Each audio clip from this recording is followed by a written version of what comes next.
Olá, queridas alunas, queridos alunos, sejam muito bem-vindos a mais um domingo de revisão aqui para a prova teórica para o título de especialista em ginecologia e obstetrícia.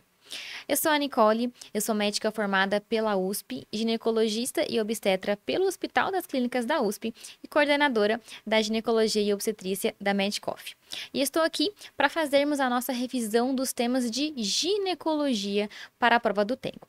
Pessoal, esse espaço aqui, ele é nosso, ele é de vocês. Então, interagem com a gente no chat, mandem suas dúvidas que a nossa equipe de suporte vai estar de olho e acompanhando aqui a nossa live.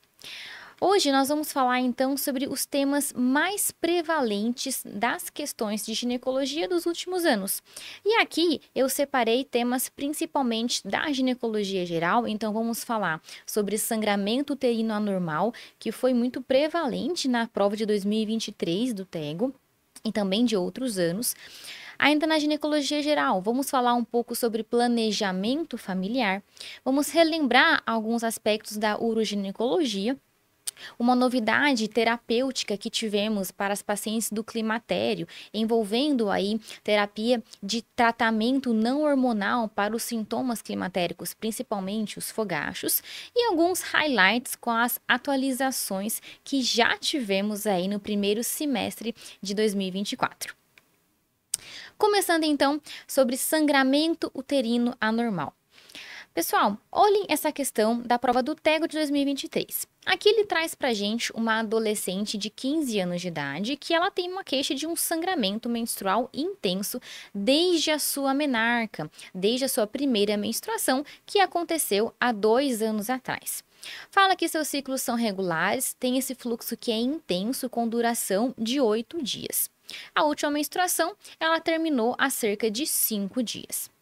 No exame físico, ela tem um IMC de 18, veja que ela tem uma pressão arterial normal, frequência cardíaca de 100, está hipocorada. E ela tem uma anemia, um HB de 9,2 e plaquetas normais. Pergunta então pra gente qual a próxima conduta a ser adotada neste caso.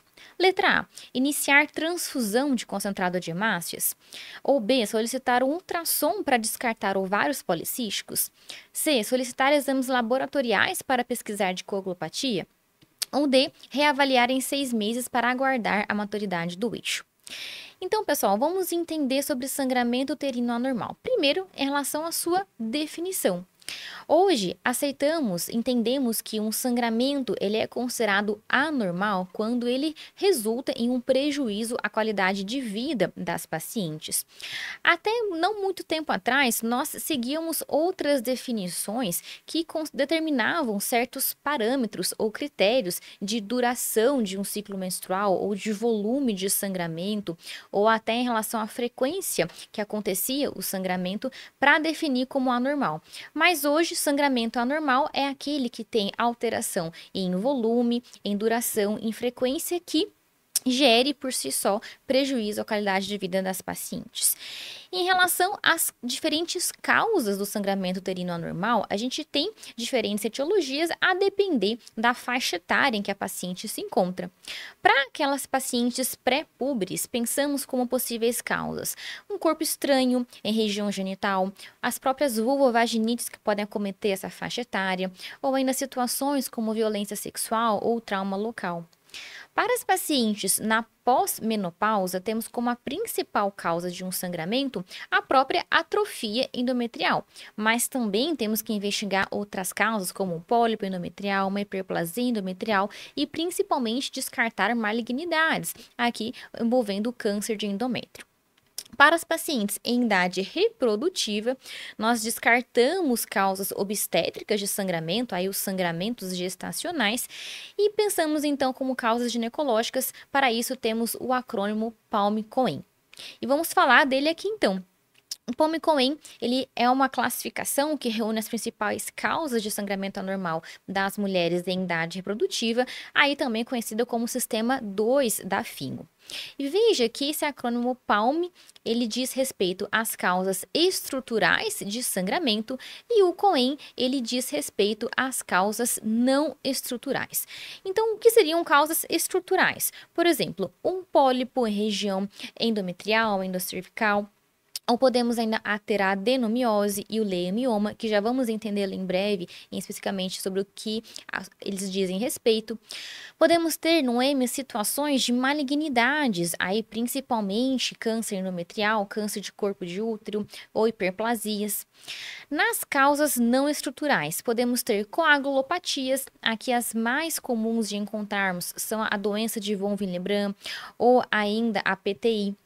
Podemos ter causas ovulatórias, aqui pensando em um contexto de uma imaturidade ainda do eixo hipotálamo, hipófise ovariano para aquelas pacientes que estão muito próxima da ocorrência da menarca, ou o contrário, para aquelas pacientes que já estão próximo ao fim da vida reprodutiva, ali naquele período perimenopausa, também podem ter disfunções ovulatórias que se manifestam como sangramento anormal. Ou ainda algumas doenças endocrinológicas, como a própria síndrome dos ovários policísticos ou situações como hiperprolactinemia. Podemos ter causas endometriais, aqui pensando em disfunções intrínsecas do endométrio que vão propiciar esse sangramento aumentado. Aí a gente pode pensar defeitos em enzimas, por exemplo, defeitos na vasoconstrição dos vasos endometriais.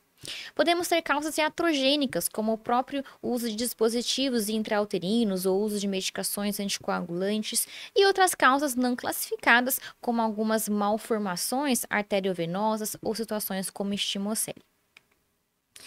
E voltando então para a nossa questão. Qual que é a melhor resposta aqui, pessoal? Vamos entender. Na letra A, iniciar transfusão de concentrado de hemácias. Veja, pessoal, que apesar da paciente ela estar hipocorada, ela mantém a sua estabilidade hemodinâmica e ela não tem ainda um comprometimento hematimétrico que faça a gente pensar e solicitar uma transfusão de concentrado de hemácias. A gente pensaria caso tivesse um HB inferior a 7 usualmente. Então, letra A não é a melhor resposta. B, solicitar um ultrassom para descartar ovários policísticos. Pessoal, lembrando que a síndrome dos ovários policísticos, ela é uma doença endocrinológica que envolve uma série de critérios diagnósticos para tal. Para isso, nós temos que, além de ter um padrão desfavorável de sangramento por conta dos ciclos anovulatórios, também observamos numa situação de SOP o aspecto policístico ao ultrassom e também sinais de hiperandrogenismo clínico ou laboratorial. E não é mencionado nada sobre isso nesse enunciado, então não pensamos na letra B como a resposta para essa questão. C. Solicitar exames laboratoriais para pesquisas de coagulopatias, porque essa é a resposta correta. Veja, pessoal, que essa adolescente, ela tem um sangramento aumentado desde a ocorrência da sua menarca. Muitas vezes, essas pacientes descobrem essas coagulopatias nesse período em que iniciam, então, a vida com os seus ciclos menstruais. E por que a gente não marca a alternativa D com uma resposta? Que fala que temos que aguardar a maturidade do eixo, já que ela está muito próxima à sua menarca. Mas veja que a menarca, ela aconteceu há 2 anos. Nós toleramos essa irregularidade menstrual como imaturidade do eixo por um período de até 1 ano após a primeira menstruação. Por isso que a letra D não é a melhor resposta e ficamos com a letra C, que encaixa então nesse caso, porque temos uma adolescente com esse sangramento aumentado desde a sua primeira menstruação. Olhem essa outra questão da prova do TEGO de 2022. É uma mulher de 32 anos, ela é nuligesta e foi também atendida com sangramento uterino anormal. Ela não tem comorbidades, não faz uso de medicamentos. O exame clínico é normal e foi solicitado um ultrassom transvaginal, que está aqui representado. E a questão pergunta pra gente, tendo em vista a classificação da FIGO quanto ao SUA Palm-Cohen, qual o diagnóstico mais provável? E veja que aqui estão nas alternativas as letras que correspondem ao Palm-Cohen. Então vamos então entender sobre algumas das principais causas do Palm-Cohen. Aqui começando pelos pólipos uterinos. O que são os pólipos uterinos? São essas formações que resultam dessa hiperplasia glandular e estromal das células endometriais, que elas se projetam então a partir da superfície do próprio endométrio. Eles contêm receptores de estrogênio e progestagênio. No caso aqui, esses receptores de progestagênio podem ter uma função antiproliferativa. Como que as pacientes com pólipos uterinos se manifestam clinicamente? A maioria delas vão se apresentar com sangramento uterino anormal, mas também podem ocorrer sangramentos intermenstruais e sangramentos na pós-menopausa, porque podemos ter diagnóstico de pólipos uterinos em pacientes em idade reprodutiva, mas também nas pacientes na pós-menopausa. Ou ainda, elas podem ser assintomáticas, ou ter então o diagnóstico quando vão tentar uma gravidez e tem essa dificuldade na gestação, quando vão investigar causas de infertilidade. O diagnóstico, ele pode ser confirmado, feito através dos exames de ultrassonografia ou ainda um exame mais invasivo, que é a realização da histeroscopia, quando colocamos uma câmera através do orifício interno do colo e visualizamos a cavidade intraútero. Em relação ao tratamento dos pólipos uterinos, a gente pode adotar uma conduta expectante para aquelas pacientes que estão na menarca, são mais jovens, aí, em idade reprodutiva, que elas não têm fatores de risco para malignidade, estão assintomáticas, foi um achado de exame, por exemplo, e é um pólipo que tem menos de 1 centímetro. Ou ainda a gente pode ter uma conduta cirúrgica, realizando a polipectomia, indicado, né, mais para aquelas pacientes que têm queixa de sangramento importante ou quando estamos diante de pólipos múltiplos ou ainda pólipos prolapsados. Vejam aqui o diagnóstico por imagem desses pólipos uterinos. Aqui temos um exame de ultrassom transvaginal. Veja que aqui nós temos representado o útero, aqui o formato uterino, a região miometrial e aqui no centro temos a cavidade endometrial. E aqui, pessoal, veja que temos toda essa estrutura aqui espessada que corresponde então a essa formação deste pólipo. Aqui é uma imagem de um exame de histeroscopia. Então, conseguimos visualizar aqui ao redor dessa formação nodular toda a cavidade intraútero e essa formação é então o que a gente dá o diagnóstico de um pólipo para essa paciente. Qual a resposta dessa questão? Então, veja, pessoal, o que nós conseguimos observar nesse exame de ultrassom. É uma paciente jovem com sangramento uterino anormal e aqui conseguimos observar todo o formato uterino com a camada do miométrio e aqui no centro a cavidade endometrial. Nós observamos aqui, então, o tecido endometrial e essa formação polipóide com esse aspecto pediculado que temos, então, o diagnóstico de causa P, que é do pólipo uterino. Olhem essa próxima questão. Aqui temos uma mulher de 42 anos que também se queixa de um aumento da duração e da quantidade do fluxo menstrual há 8 meses. Além desse sangramento aumentado, ela se queixa de uma dismenorreia intensa. No exame físico, tem um útero que é discretamente aumentado de volume. E ela trouxe este exame de ultrassom aqui representado. A questão pergunta qual que é a hipótese diagnóstica mais provável. Vamos então agora falar da adenomiose. A adenomiose, ela é uma situação em que temos uma invasão do endométrio no miométrio. É uma doença benigna e temos que ocorre essa invasão além de 2,5 milímetros de profundidade no miométrio. O seu diagnóstico, ele vai se basear tanto na clínica que a paciente se apresenta, geralmente, como aparece nas provas, é aquela paciente um pouco mais velha, ainda em idade reprodutiva, mas já acima dos seus 38, próximo aos 40 anos, que já tiveram gestações e partos prévios, e elas notaram, então, neste período, uma mudança no seu padrão menstrual. Elas começaram a ter um sangramento mais aumentado, junto com uma piora também da sua dismenorreia. Além dessa parte clínica, nós podemos fazer o diagnóstico através de exame de imagem, como a ultrassonografia transvaginal. No ultrassom, quais são os achados que são mais característicos para falarmos em adenomiose? Nós podemos notar tanto um aumento heterogêneo de volume uterino, sem nódulos miomatosos então visualizados. Podemos observar uma assimetria entre as paredes uterinas, tendo aqui uma heterogeneidade que pode ser tanto difusa como focal, a depender da extensão da adenomiose. Podemos ainda observar cistos anecóicos no miométrio, com estrias radiadas partindo do endométrio. Ainda focos hiperacogênicos na zona juncional. Trouxe aqui essa imagem para vocês. Zona juncional, pessoal, é a zona de transição do endométrio para o miométrio. Então, quais achados neste exame de ultrassom que nós encontramos que falam a favor da adenomiose? Veja que é um útero aumentado de tamanho, ele assume esse aspecto globoso, ele tem esse miométrio mais heterogêneo com esses focos hiperecogênicos aqui nesta região.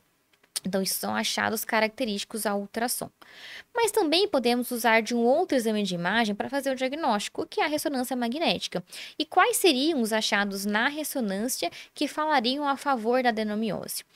Um espessamento que pode ser focal ou difuso da zona juncional. E na ressonância magnética, a gente consegue aferir essa espessura de forma um pouco mais precisa, muitas vezes. Então, falamos no diagnóstico na ressonância de uma espessura da zona juncional superior a 12 milímetros, que é considerado, então, um diagnóstico de adenomiose.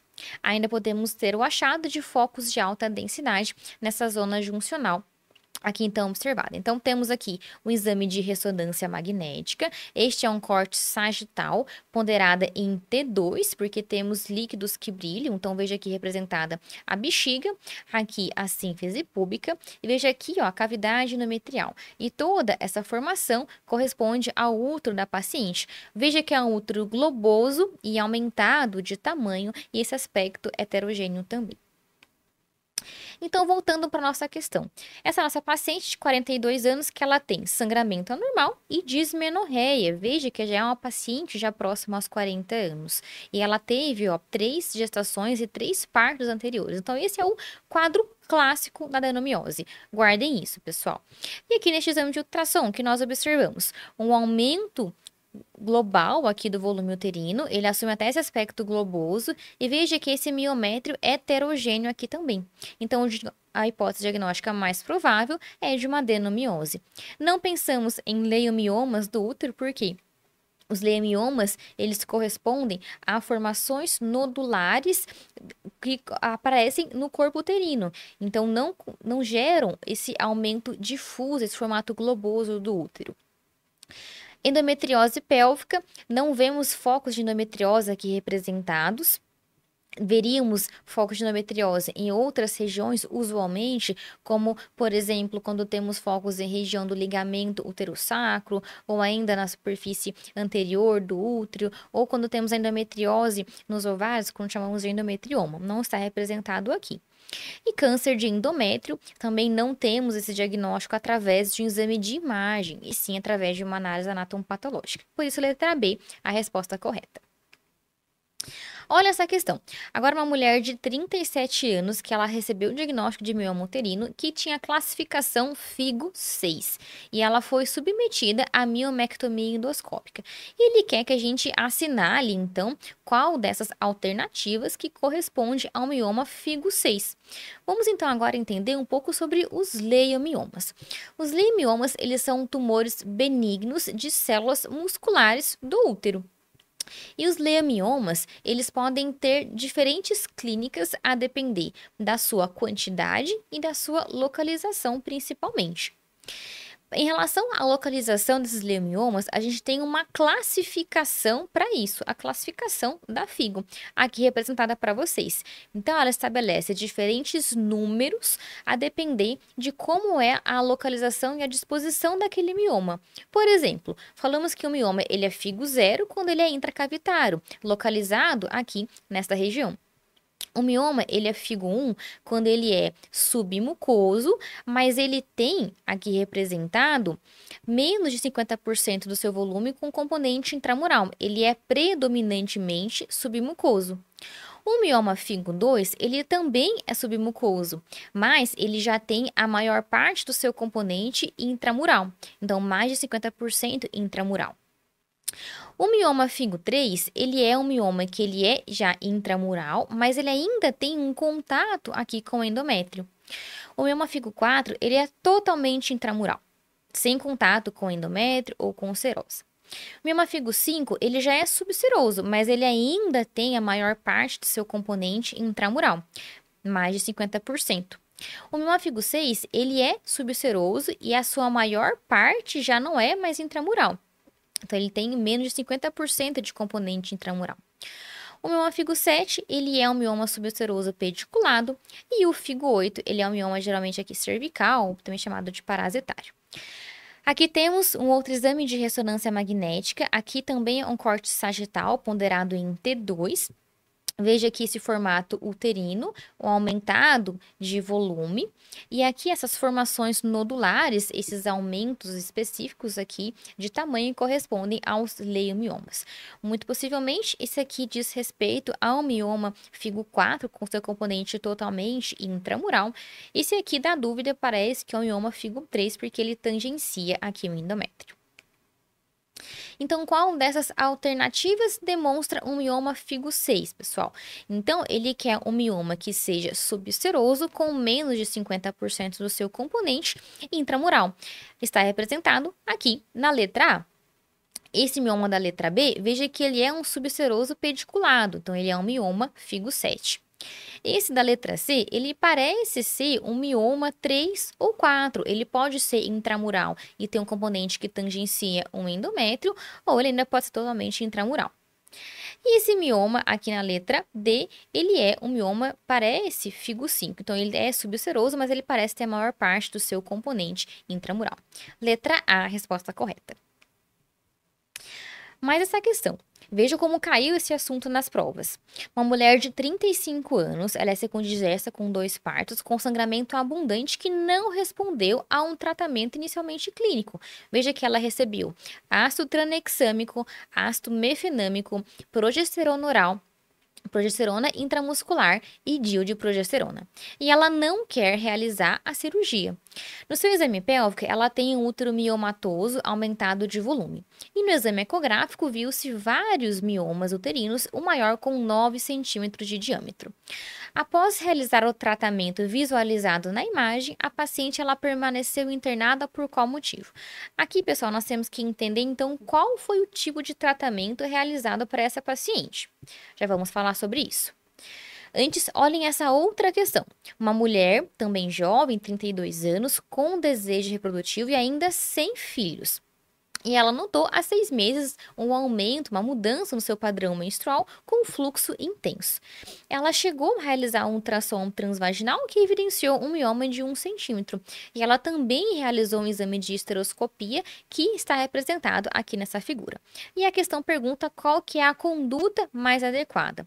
De prescrever progesterona cíclica, prescrever dienogeste, realizar miomectomia esteroscópica ou realizar embolização do mioma. Então, vamos agora falar um pouquinho sobre as opções de tratamento para os leomiomas. Nós podemos ter tratamento clínico, aí dentro do tratamento clínico, ele pode ser não hormonal, envolvendo ácido tranexâmico, que é o antifibrinolítico, ou anti-inflamatórios não esteroidais. Aqui, os anti-inflamatórios não esteroidais, eles agem através das prostaglandinas. Podemos ainda fazer tratamentos hormonais, como as próprias pílulas orais, utilizando aí pílulas combinadas, estrogênio e progesterona, ou aquelas que contêm apenas progesterona, ou podemos utilizar sistema intrauterino liberador de levonorgestrel, e ainda o análogo de GNRH. O análogo de GNRH, ele tem utilidade principalmente numa fase pré-operatória, porque ele consegue, quando utilizado aí pelos geralmente 3 meses antes da cirurgia, reduzir o volume uterino em até próximo a 40%. E isso diminui a morbidade cirúrgica das pacientes no intraoperatório. Quando o tratamento clínico ele não dá certo, ele falha, nós pensamos no tratamento cirúrgico. E como opções temos a realização da miomectomia, que é retirar apenas os miomas, isso para aquelas pacientes com desejo reprodutivo. A miomectomia, ela pode ser realizada por via laparoscópica ou laparotômica. Podemos realizar ainda a esteroscopia cirúrgica para realizar a miomectomia esteroscópica para alguns miomas selecionados. E para isso já vamos entender como é feita essa decisão. E ainda para aquelas pacientes com prole constituída e sem desejo reprodutivo, podemos abrir mão da histerectomia, que pode ser por via vaginal, abdominal ou laparoscópica. Quando vamos pensar num tratamento cirúrgico para os leomiomas? Para aquelas pacientes que estão investigando uma infertilidade e têm leomiomas que distorcem a sua cavidade, ou aquelas que já tentaram um tratamento clínico e não deu certo, aquelas que apresentam sintomas compressivos, então são miomas volumosos que comprimem órgãos adjacentes, ou para aquelas que temos suspeita de malignidade. O tratamento alternativo que temos para os leomiomas diz respeito à embolização das artérias uterinas. É uma opção minimamente invasiva. Quais são os seus benefícios? A internação hospitalar ela é mais rápida quando comparada a um tratamento cirúrgico e as pacientes elas podem retornar mais precocemente às suas atividades. Quais as suas desvantagens? Elas podem ter algumas complicações não programadas e readmissões hospitalares. Elas podem evoluir com muita dor também no pós-operatório por conta da própria isquemia que esse procedimento pode resultar nos leomiomas. Ainda, como desvantagem, pode resultar numa maior recorrência desses miomas, com a necessidade, então, de uma outro tipo de terapia. E ainda as pacientes elas permanecem com a amenorreia transitória e não é indicada para aquelas com desejo reprodutivo, por conta mesmo dessa isquemia tecidual que pode ser provocado. Como que funciona? Então, através geralmente de um acesso pela artéria femoral, injetam-se substâncias que vão então promover aqui a suspensão, a interrupção da circulação, da irrigação desses leomiomas.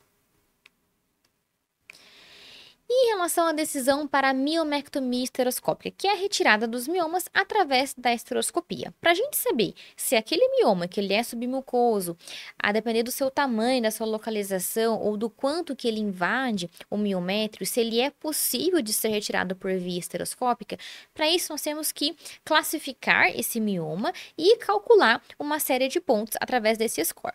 Então veja quais são os parâmetros que nós avaliamos nessa classificação de Lassmar para decidirmos se vamos realizar ou não uma miomectomia esteroscópica. Avaliamos o grau de penetração desse mioma, o seu tamanho, o quanto que ocupa de superfície a base desse mioma, em qual terço do corpo uterino ele está localizado e em qual parede. E para cada um desses 5 parâmetros, nós atribuímos um score. Veja então, o mioma que tem um tamanho menor ou igual a 2 centímetros, ele ganha um score 0, que penetra aí igual a 50% do miométrio, que ele tem, a sua base ocupa cerca de 1/3 do corpo uterino, ele está no terço inferior, na parede posterior ou anterior. Ele vai ter uma pontuação. E esse score que nós então calculamos, temos esta conduta sugerida a partir disso. Veja, e quando temos um score de 0 a 4, eles ocupam então um grupo 1, e a conduta sugerida para esses miomas submucosos no grupo 1 é de realização de uma miomectomia esteroscópica com baixa complexidade. Já se temos um score mais alto, de 7 a 9, esses miomas ocupam então o grupo 3. E aqui, para esses miomas, não é melhor indicado a técnica esteroscópica. Mas olha então o tratamento que essa paciente fez. Aqui, pessoal, nós temos representado um tratamento da realização da embolização, que falamos há pouco. E qual a complicação esperada desse procedimento? A dor. As pacientes elas podem se queixar de muita dor nesse pós-operatório, porque pode ocorrer então a isquemia desses miomas e isso gera bastante dor. Essa é a melhor resposta. Letra A e B, hemorragia e hipertermia, nós não temos como observado estas complicações neste tipo de procedimento. A letra D, risco de alergia. Esse risco de alergia, ele já é abordado previamente à realização desse procedimento. Então, não é algo que a gente esperaria no pós. E nessa outra questão, qual então a melhor conduta para essa paciente? Veja que ela é jovem e a questão deixou bem claro que ela ainda tem desejo reprodutivo, porque ela não tem filhos. Então, para ela vai ser proposto uma miomectomia. Mas é possível realizar por esteroscopia? Veja, pessoal, que se formos calcular qual o score desse mioma submucoso, aqui não temos Temos a medida que a questão forneceu, que é um mioma de 1 centímetro. Veja que a base dele parece ocupar menos do que 1/3 e aqui aparentemente em parede anterior. Então, esse mioma, ele não pontuaria um score muito alto, ele estaria ali muito provavelmente no grupo 1, através daquela classificação de Lasmar. Então, seria sim possível realizar uma miomectomia esteroscópica, letra C. Vamos agora partir para outro assunto. Beba um cafezinho, pega uma água. Vamos falar agora sobre planejamento familiar. Olha essa questão do TEGRO 2023. Aqui temos uma mulher de 30 anos que ela vem preocupada porque ela tem um histórico familiar de varizes de membros inferiores. A sua mãe, inclusive, já fez cirurgia de ressecção de veia safena. E o pai tem dermatite ocre. O IMC é de 24, tem uma pressão normal. E a questão pergunta: qual alternativa está correta de acordo com os critérios de elegibilidade dos contraceptivos da OMS? Vamos então revisar o que são esses critérios de elegibilidade do OMS. São critérios, pessoal, em que a OMS ela reuniu algumas condições em que a gente vai avaliar essas condições que envolvem principalmente as comorbidades e os antecedentes pessoais das pacientes e em relação a cada tipo de método contraceptivo, se avaliar se aquelas condições que a paciente apresenta vai indicar ou contraindicar determinado tipo de método. E para isso nós dividimos em categorias. Então, por exemplo, para as pacientes hipertensas, determinados métodos são categoria 1, 2, 3 e 4, e outros tipos de métodos são categorias 1, 2, 3 ou 4. E o que significam essas categorias? Um método categoria 1 para aquela condição, comorbidade, é um método que não oferece riscos para aquela paciente, então o seu uso ele está liberado. Um método que é categoria 2, até existe algum risco, mas seus benefícios de uso superam seus riscos, então o uso permanece liberado. Categoria 3, os riscos podem superar os benefícios, então nessa categoria, nós temos que individualizar a nossa decisão e explicar e compartilhar isso com a paciente. Categoria 4 é aquela condição em que existe uma contraindicação absoluta ao uso daquele método para aquelas comorbidades que a paciente apresenta. Vamos revisar algumas comorbidades que são mais prevalentes comuns aí na prova. Antecedente pessoal de trombose. Pessoal, olhem só. O que contraindica os métodos hormonais combinados é um antecedente pessoal. Antecedente familiar não vai interferir aqui nesse risco. Então, métodos hormonais combinados, que são aqueles métodos que contêm estrogênio e progesterona, eles têm contraindicação absoluta para as pacientes com antecedente pessoal de trombose. Aqui, então, eles são categoria 4. Métodos que contêm apenas progesterona são categoria 2 e método não hormonal, categoria 1. Outro ponto importante é que a presença de veias varicosas não contraindicam nenhum tipo de método contraceptivo hormonal. Em relação às pacientes que estão diante de um evento tromboembólico agudo, veja que para isso nós temos dois tipos de classificações de duas bases de dados importantes, uma do CDC, a outra da OMS. De acordo com o CDC, veja que ele não diferencia se essa paciente diante de um evento tromboembólico agudo, ela está recebendo ou não anticoagulação. Só coloca que os métodos combinados, eles são categoria 4 de uso, tem contraindicação absoluta, e métodos que contêm apenas progestagênio, eles são categoria 2. Já a OMS, ela divide aquelas pacientes que estão diante de um evento tromboembólico agudo, aquelas que estão sem anticoagulação e aquelas com anticoagulação. Para aquelas sem anticoagulação, métodos hormonais combinados, independentemente de sem ou com anticoagulação, eles têm contraindicação absoluta, mas em relação aos métodos que contêm apenas progesterona, veja que aquelas sem anticoagulação, eles colocam como categoria 3 de uso, e com anticoagulação estabelecida, são categoria 2 de uso. Então, essa é a diferença que temos. Para as pacientes portadoras de trombofilias, métodos hormonais combinados são categoria 4, estão contraindicados. Já métodos que contêm apenas progesterona, eles são categoria 2. Voltando então para nossa questão, veja que essa paciente, ela não tem contraindicações, porque aqui o tempo todo se falou em histórico familiar, ainda de varizes, ainda nem falou de um histórico de trombose para essa paciente, nem antecedente familiar.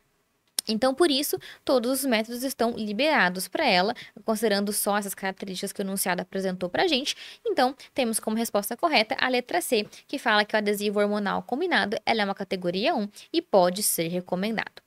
Letra A, o contraceptivo hormonal combinado, categoria 3? Não, ele é 1. Injetável, categoria 3? Não. E D, o DIU de levonorgestrel, categoria 2? Não, também é uma categoria 1. Olhem essa outra questão. Uma mulher de 34 anos, que ela é diabética, insulino dependente e ela tem já uma doença vascular instalada. E ela quer iniciar um método contraceptivo, mas não aceita inserir dispositivo intrauterino. Também pergunta de acordo com os critérios de elegibilidade da OMS. A conduta mais adequada é prescrever o quê? Injetável mensal? Injetável trimestral? Anel vaginal ou implante de etanogestrel?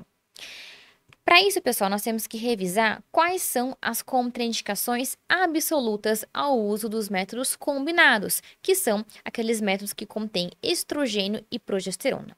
Por que que os métodos combinados são os que mais reúnem contraindicações absolutas? Aqui por conta da presença do estrogênio.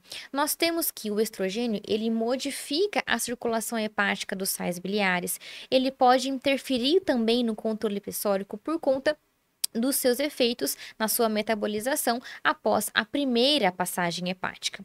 Além de interferir no sistema renina, angiotensina, aldosterona, interferindo no controle pressórico, por conta dessa sua metabolização, também ela pode reduzir as proteínas fibrinolíticas, as proteínas do sistema fibrinolítico, como a proteína C, proteína S e a antitrombina. Além disso, pode aumentar a síntese dos fatores de coagulação. Então, atenção! É por isso que os métodos combinados são aqueles que apresentam o maior número de contraindicações absolutas e a gente mais fala sobre eles. Quais são então essas contraindicações absolutas? Reuni aqui para vocês as principais delas. Já falamos de algumas, como antecedente pessoal de trombose, de eventos tromboembólicos, ou mesmo episódios agudos, trombofilias tem contraindicação absoluta, pacientes tabagistas com mais de 35 anos de idade e uma carga tabágica superior a 15 cigarros por dia, aquelas pacientes hipertensas crônicas com mau controle pressórico, aquelas diabéticas com lesão de órgão-alvo, aí, por exemplo, manifestações oculares ou doenças vasculares, ou ainda aquela que tem já mais de 20 anos de diabetes, pacientes com enxaqueca com aura também tem contraindicação absoluta. E, claro, antecedente atual ou prévio de câncer de mama. Em relação ao progestagênio injetável, vocês viram, pessoal, que nós temos dois tipos de injetáveis, o injetável mensal e o injetável trimestral. Recordando aqui, injetável mensal, ele é um método combinado, e injetável trimestral, ele é um método que contém apenas progestagênio. E no caso daqui do progestagênio injetável, o que temos é o acetato de medroxprogesterona. Ele promove um bloqueio gonadotrófico, é aplicado trimestralmente, 150 mg intramuscular. E esse é um dos métodos que a paciente que faz uso, quando ela planeja engravidar, ela deve interrompê-lo mais precocemente, porque viu-se que as pacientes que fazem uso de injetável trimestral, elas têm um retorno mais retardado da fertilidade. Este método, por ele promover um bloqueio gonadotrófico, ele pode sim ter um efeito sobre a densidade óssea dessas pacientes. Temos que esse grau de perda dessa densidade óssea, ele é mais exacerbado durante os 2 primeiros anos de uso deste método. Mas viu-se que há uma recuperação dessa massa óssea 5 anos após a suspensão de uso. Além disso, ele tem um efeito glicocorticoide. Por isso, pessoal, por conta desse efeito glicocorticoide, que ele não é muito indicado, não é a melhor opção para essa paciente nossa da questão que ela é diabética. Então, para essa paciente, a melhor opção que temos dentre as alternativas é a letra D, que fala do implante de etanogestrel. Injetável mensal, temos que é uma paciente diabética com lesão de órgão-alvo, método combinado, contraindicação absoluta. Injetável trimestral, por conta do que falamos do seu efeito glicocorticoide, que vai interferir nos níveis de insulina da paciente. Anel vaginal, ele é método combinado, também contraindicação absoluta. Ficamos então com a letra D, implante de etonogestrel. Olha essa outra questão. Uma mulher de 32 anos que ela tem antecedente de cirurgia bariátrica mal absortiva com bypass. Ela pesa 85 quilos, é portadora do vírus do HIV, faz uso da TARF e faz tratamento para tuberculose pélvica. E pergunta qual que é o método mais indicado no momento para essa paciente. Pessoal, paciente com diagnóstico de obesidade, que teve já um antecedente de cirurgia desabsortiva, aqui, que mais ouvimos e mais conhecemos, a Y de Roux. Veja que para essas pacientes, métodos hormonais combinados orais, eles são categoria 3 de uso. Demais métodos combinados que não passam pela absorção sistêmica do trato gastrointestinal, eles são categoria 1, são liberados. Então, aqui incluem o anel, o adesivo, o injetável mensal. Métodos orais, como também incluindo aqueles que contêm apenas progestagênio, são categoria 3 e demais métodos todos categoria 1. Então, para pacientes com antecedente de cirurgia desabsortiva, métodos que passam pela absorção de trato gastrointestinal, eles são categoria 3. Os demais, que são aí os injetáveis, os dispositivos intrauterinos, o anel, o adesivo, eles são categoria 1. Para essa paciente, então, temos como melhor opção um método que não passe por absorção no trato gastrointestinal. Então, já excluímos a letra A. Por que não dispositivos intrauterinos? Veja, pessoal, ela está em tratamento para tuberculose pélvica. Então, essa é uma contraindicação ao uso de métodos intrauterinos. Por isso, a letra B é a resposta correta. Vamos agora falar um pouco sobre uroginecologia. Vejam aqui essa questão. É uma mulher de 48 anos, ela tem 3 gestações, 3 cesáreas e ela se queixa de perda urinária ao tossir e ao espirrar em gotas. Ela ainda tem 10 micções diárias, ela acorda 3 vezes à noite para urinar. Não tem disúria ou hematura e nega tabagismo. Qual que é o diagnóstico mais provável aqui? É um defeito esfincteriano uretral? É uma incontinência urinária de urgência, incontinência urinária mista ou uma hiperatividade do detrusor? Vamos rever esses diagnósticos aqui então. Começando pela incontinência urinária de esforço. Definimos como incontinência urinária de esforço toda aquela perda de urina involuntária que é associada ao esforço. E aqui pode ser um grande esforço, como subir e descer escadas, ou mesmo espirros ou tosse. O diagnóstico, ele é clínico por essa queixa da paciente, mas também podemos fazer um diagnóstico através do exame físico ginecológico completo. E o que está incluso no exame físico ginecológico completo? Vejam se vocês já fizeram esse exame físico completo nas pacientes. Primeiro, vamos avaliar se ela tem uma perda urinária durante a manobra de Valsalva. Podemos realizar o teste do cotonete, o Q-tip test. No que consiste esse cotonete? Vamos avaliar se tem uma hipermobilidade do colo vesical. Introduzimos um cotonete através da uretra e peça para a paciente fazer uma manobra de Valsalva, fazer um esforço. Caso observamos uma mudança na angulação desse cotonete, que então está dizendo para a gente que é o eixo da uretra, falamos então que estamos diante de uma hipermobilidade do colo vesical. Podemos ainda fazer o PET teste, que é colocar um absorvente seco e pedir para a paciente realizar atividades por 1 hora. A gente vai depois pesar esse absorvente e vai verificar se teve alguma diferença no peso. Se teve uma perda de até 1 grama, achamos isso como insignificante. Se teve aí um peso de 1,1 grama a 9,9 gramas, falamos como uma perda leve. Acima de 10 gramas, moderadas. Acima de 50 gramas, perdas severas. E ainda sempre vamos pedir alguns exames complementares para excluir infecção urinária. Por quê? Uma cistite, uma infecção urinária, ela pode mimetizar esses sintomas de perdas urinárias. Quando realizar o estudo urodinâmico para diagnóstico e avaliação dessas pacientes, pessoal? Aqui temos que a solicitação, a realização do estudo urodinâmico para diagnóstico de incontinência urinária, ele ainda é discutível. Se a anamnese e o exame físico, eles são claros para vocês, já dizem esse diagnóstico, nós não temos essa necessidade de realizar o estudo urodinâmico. O que a Febrasgo diz para a gente como indicações para a realização deste estudo? Quando a paciente ela se queixa de sintomas mistos, então ela tem um componente de urgência e um componente de esforço.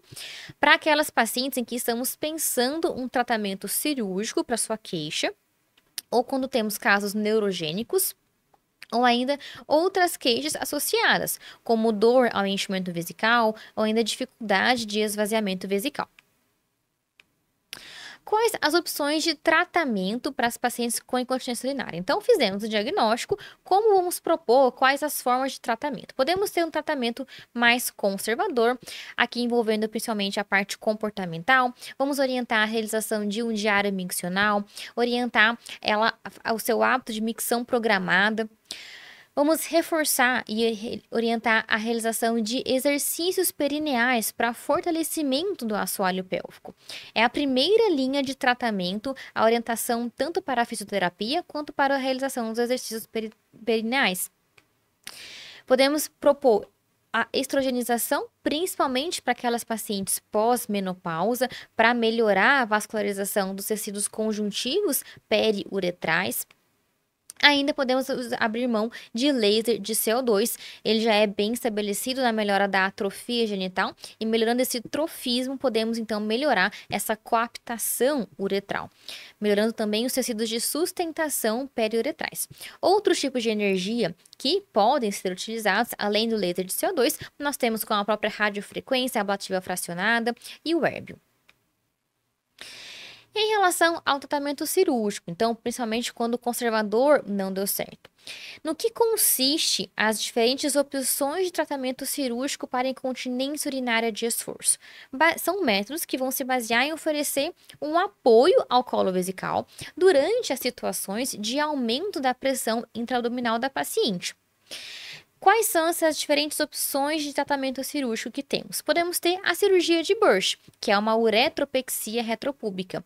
Ela é feita por via abdominal, em que acessamos o espaço de Rettius, o espaço retropúbico ou pré-peritoneal, e fazemos a suspensão e fixação da fáscia pubocervical ao ligamento pectíneo, também conhecido como ligamento de Cooper. Com isso, seguido de uma suspensão da parede vaginal anterior e o tecido fibromuscular na região periuretral e perivesical. Podemos ainda ter como opção cirúrgica os slings, sling de uretra média. Podemos ter o sling que é retropúbico, que é essa saída da faixa atrás da sínfise púbica, está indicado para aquelas pacientes que passaram por uma avaliação pré-operatória e fizeram um estudo urodinâmico e tem então essa pressão de perda baixa, aquele VLPP abaixo de 60 centímetros de água, o que remete a um defeito esfincteriano intrínseco, pacientes mais jovens. Ou ainda podemos ter o sling de uretra média por via transobturatória, indicado para as pressões de perda mais alta, acima de 90 centímetros de água, ou quando tem alguma hiperatividade do detrusor associada. Nessa questão aqui, então, para nossa paciente, veja que ela tem uma queixa de perda urinária tanto aos esforços como a tosse, mas também ela tem sintomas de urgência urinária. Veja que ela acorda várias vezes à noite. Por isso, pessoal, aqui falamos em uma situação de uma incontinência urinária mista. Ela não tem apenas o componente de urgência, não tem apenas o componente de esforço. Então, por isso, letra C, a resposta correta. Olhem essa outra questão. Aqui é uma mulher de 55 anos que fala que ela já tem essa urgência miccional e tem essa incontinência de urgência já há 6 meses e não melhorou com essa primeira linha de tratamento, que é a fisioterapia. Ela é hipertensa e ela também está em tratamento do glaucoma de ângulo agudo há 3 meses. Qual é então a melhor opção medicamentosa para essa paciente? Vamos então falar da incontinência urinária de urgência. O que é isso? É a paciente que ela perde urina associada à urgência. O que é sintoma de urgência? A paciente ela não consegue conter a urina quando vem a vontade de ir ao banheiro. Ela perde essa urina no caminho ao banheiro. Além disso, diz pra gente como sintomas de urgência aquela paciente que levanta várias vezes à noite para urinar, tem uma noctúria. O diagnóstico ele é clínico a partir dessas queixas, mas é claro que sempre vamos excluir infecção do trato urinário e outras doenças metabólicas, neurológicas que possam estar envolvidas aqui. O tratamento, então, começa com a primeira linha, como forma conversamos, medidas comportamentais, fisioterapia pélvica, exercícios pélvicos e passamos então para o tratamento medicamentoso. Aqui, quais são os medicamentos para tratar a incontinência urinária de urgência? Podemos utilizar os anticolinérgicos, porque eles inibem a ação da acetilcolina. E a acetilcolina, ela é um neurotransmissor da via parasimpática que estimula a contração do detrusor. Então, nós vamos inibir aquele que faz o detrusor contrair. Por isso, vamos utilizar um anticolinérgico. Quais são os representantes dos anticolinérgicos? Temos aí a oxibutinina, a sulfenacina, por exemplo. Por outro lado, temos uma outra opção medicamentosa, que são os agonistas beta-3 adrenérgicos. Estes medicamentos, eles vão estimular a ação da noradrenalina, que é um neurotransmissor da via simpática, que age nos receptores vesicais do tipo beta e estimula o relaxamento do detrusor. Então, agonista adrenérgico ou anticolinérgico. Como representante do agonista adrenérgico, nós temos a mirabegona. Mas aqui, pessoal, qual que é a melhor, então, opção medicamentosa para essa paciente? Veja que ela tem sintomas de urgência, que não melhorou com o tratamento inicial. Vamos, então, oferecer para ela um agonista beta-3 adrenérgico. Mas por que não oferecemos para ela um antagonista colinérgico? Veja que ela tem uma contraindicação ao uso dos anticolinérgicos, que é o glaucoma de ângulo agudo, o glaucoma de ângulo fechado. Então, pacientes com arritmias e glaucoma de ângulo agudo, elas têm contraindicação ao uso dos anticolinérgicos, por isso aqui a melhor resposta é um agonista adrenérgico, letra A.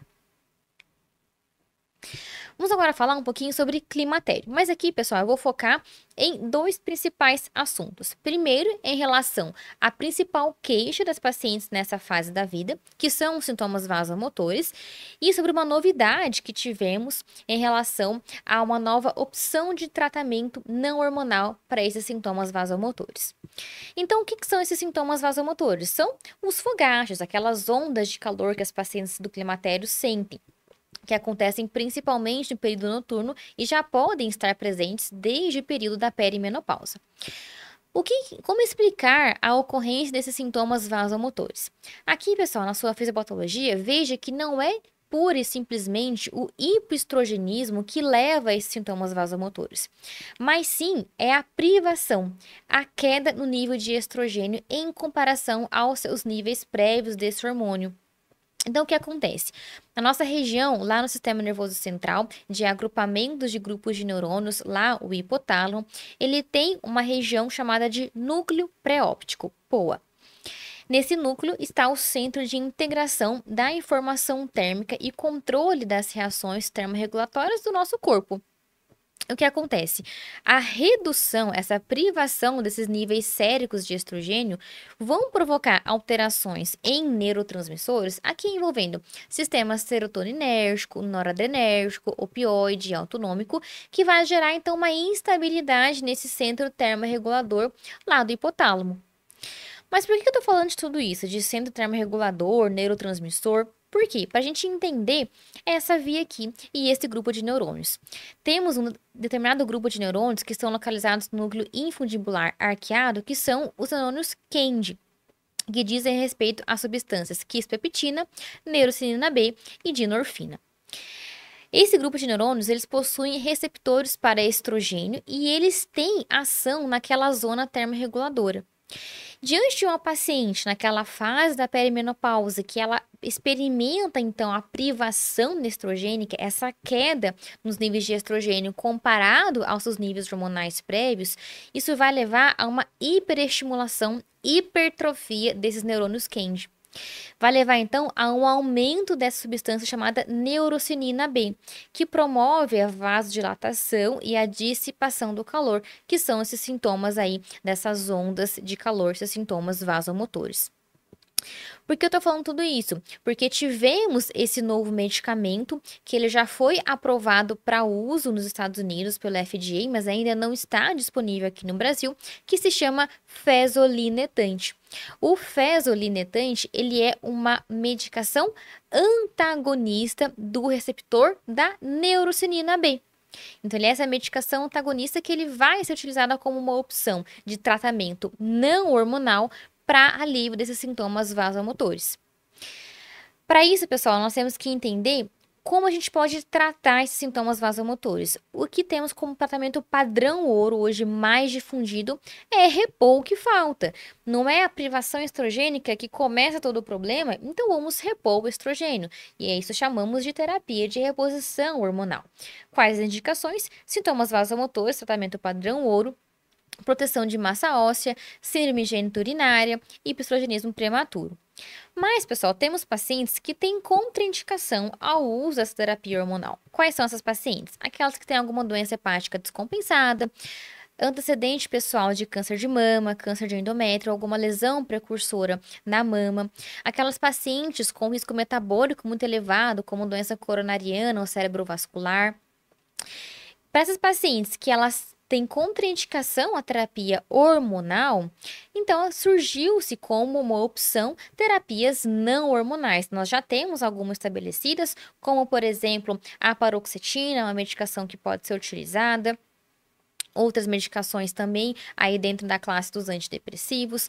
Mas o que trouxe de novidade aqui para vocês é que essa nova medicação que falamos há pouco sobre o fezolinetanto, que são os antagonistas da neuroquinina B.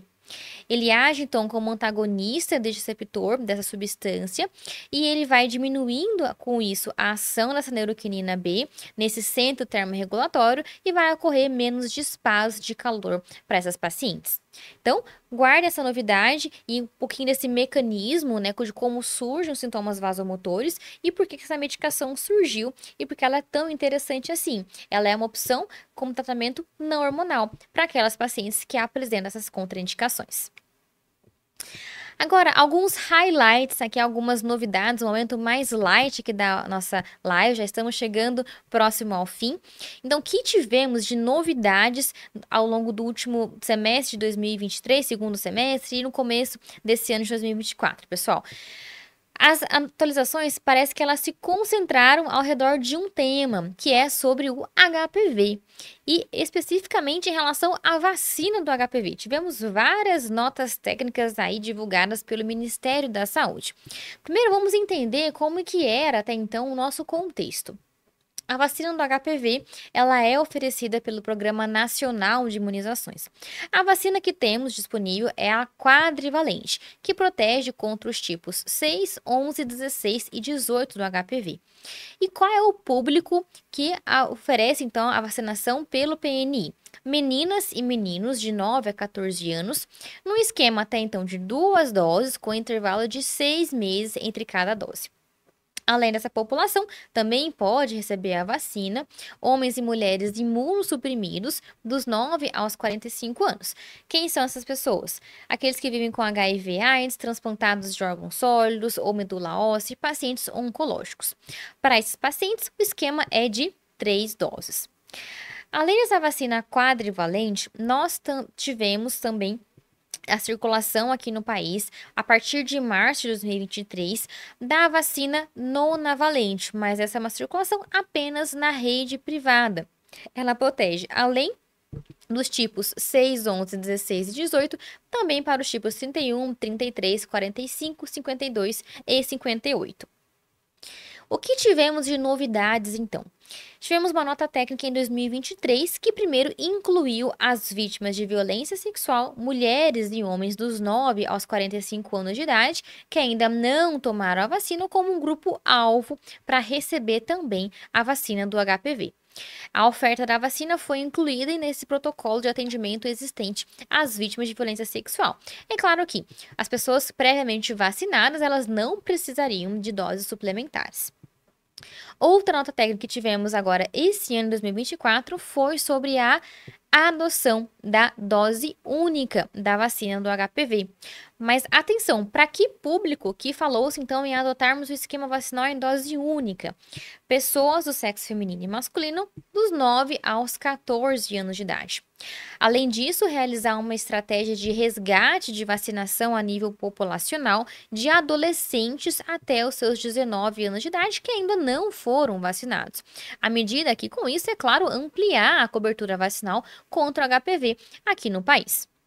Incluiu-se também pessoas portadoras de papilomatose respiratória recorrente como um grupo prioritário da vacina do HPV. Outra nota técnica que tivemos, a mais recente, foi essa sobre a disponibilização da vacina quadrivalente do HPV para usuários da profilaxia pré-exposição ao vírus do HIV dos 15 aos 45 anos de idade. Além disso, pessoal, tivemos a divulgação também pelo Sistema Único de Saúde no início desse ano sobre a incorporação, agora não falando mais de vacina, mas ainda dentro da temática HPV, da tecnologia para testagem molecular para detecção do vírus do HPV e o rastreamento do câncer de colo de útero. Ou seja, como vamos utilizar e se vamos ou não utilizar a coleta de DNA HPV como rastreamento de câncer de colo de útero para as pacientes, junto ou em substituição à colpostologia oncótica. Ainda até o momento, da realização aqui dessa live, nós não tivemos uma divulgação oficial do Ministério da Saúde sobre como vai ser feito essa incorporação em relação às suas indicações, critérios, idade e afins, mas o que eu vou apresentar aqui para vocês nos próximos slides foi uma publicação aí no meio de divulgação oficial da Febraso, que é a revista Femina, em que ela fez uma análise de diferentes guidelines, diretrizes que são referência nesse assunto em relação à utilização do teste de DNA HPV para rastreamento do câncer de colo de útero. Aqui eu deixei elencado para vocês quais foram as entidades que então, quais diretrizes foram avaliadas para se chegar num consenso, num fluxograma que eu vou apresentar aqui para vocês. Essa publicação na Femina foi feita pela Febrasgo em 2022. Veja, pessoal, que temos este fluxograma aqui a seguir. São essas recomendações para manejo do rastreamento do câncer de colo de útero baseado no teste de detecção do DNA HPV de alto risco em mulheres com mais de 25 anos.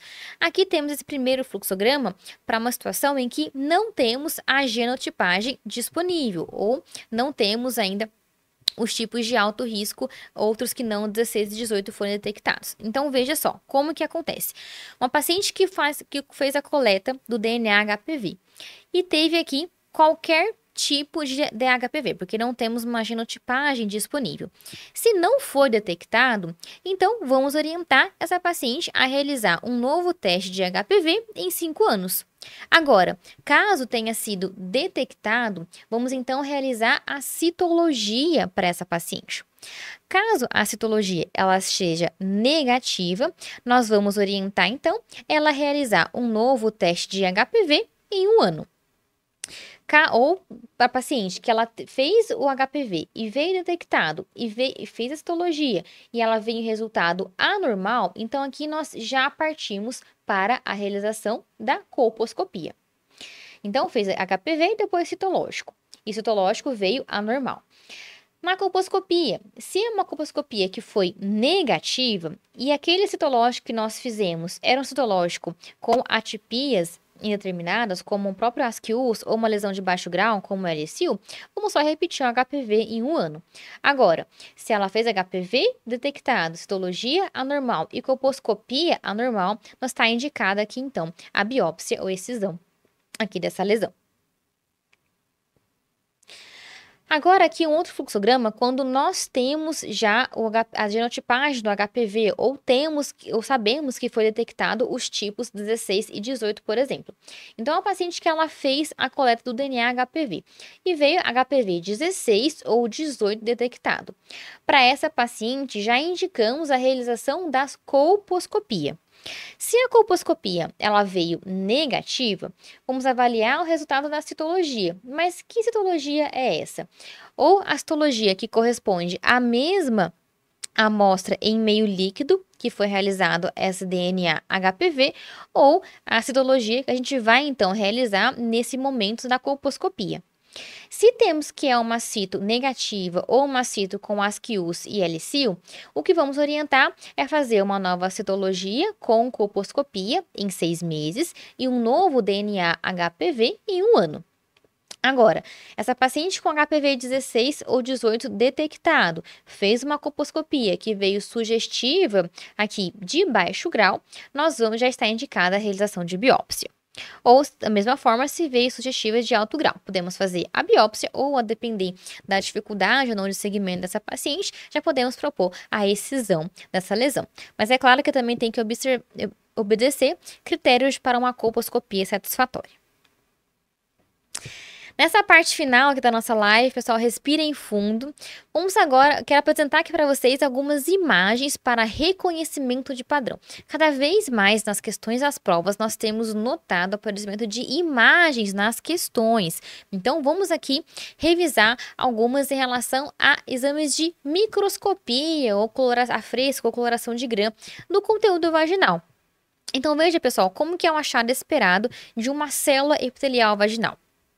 O epitélio vaginal, ele é pluriestratificado, então ele tem várias camadas, camadas superficiais e camadas mais profundas. Aqui, células superficiais, então, como o próprio nome já diz, estão mais na superfície, mas podemos ter células mais profundas, que aí podemos ter as células intermediárias ou as células basais e parabasais. Veja que aqui uma célula epitelial vaginal, uma célula superficial, ela tem esse aspecto poliédrico. E ela tem aqui o seu núcleo, que é um núcleo mais piquinótico. Veja que o citoplasma, ele é mais amplo.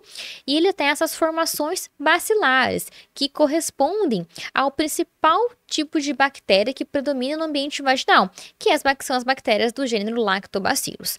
Temos aqui que os lactobacilos, eles são bactérias gram-positivas, que eles assumem, então, numa coloração de Gram, essa coloração roxa. Então, se atentem a isso.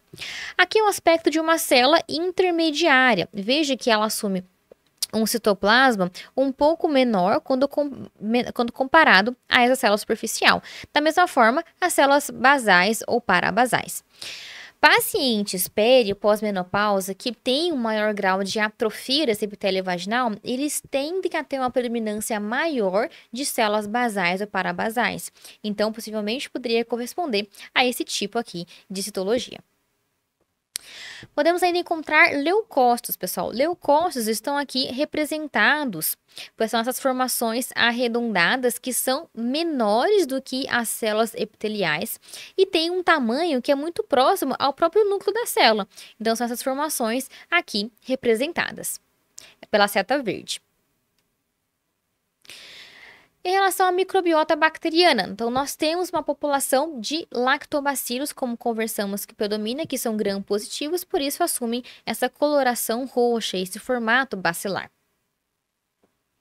Podemos ainda encontrar elementos fúngicos, como, por exemplo, a cândida, que é um fungo dimórfico, que pode assumir a forma tanto aqui de leveduras, de brotamentos, ou as formas de hifas ou pseudohifas.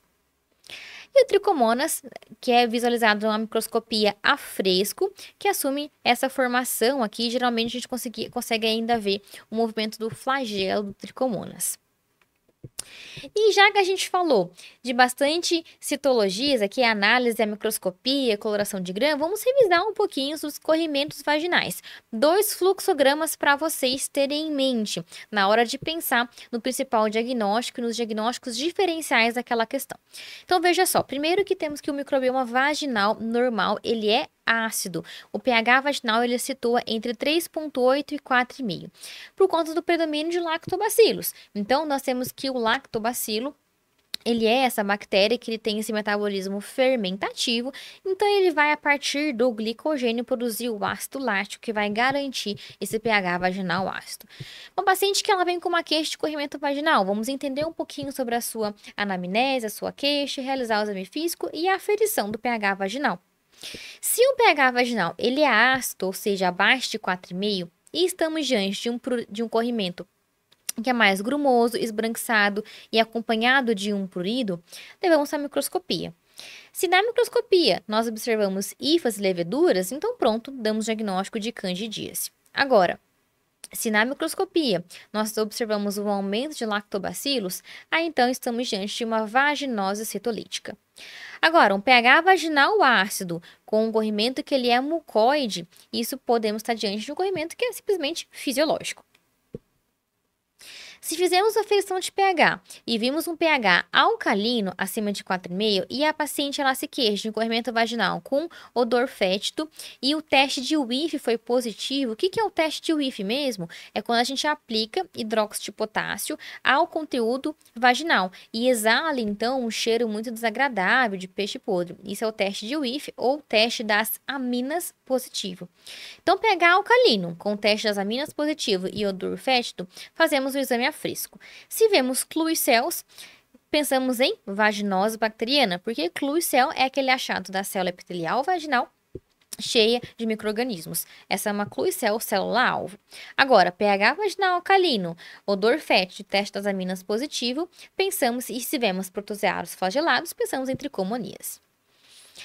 Agora, se o paciente com pH alcalino, odor fétido, teste das aminas positivo, e se no exame a fresco encontramos células inflamatórias, podemos estar diante ou de uma vaginite aeróbica ou de uma vaginite inflamatória descamativa, que são quadros menos comuns. Lembrando que a tricomoníase, ela é a única vulvovaginite que vem acompanhada de Colpite, que é aquela inflamação do colo uterino. E ela é uma infecção sexualmente transmissível, temos que recomendar o tratamento das parcerias sexuais. Pessoal, é isso. Essa foi a nossa revisão de ginecologia para a prova teórica do título de especialista em ginecologia e obstetrícia. Agradeço muito a atenção para vocês. Desejo uma ótima prova, ótimos estudos. Contem com a gente. Um abraço e até a próxima!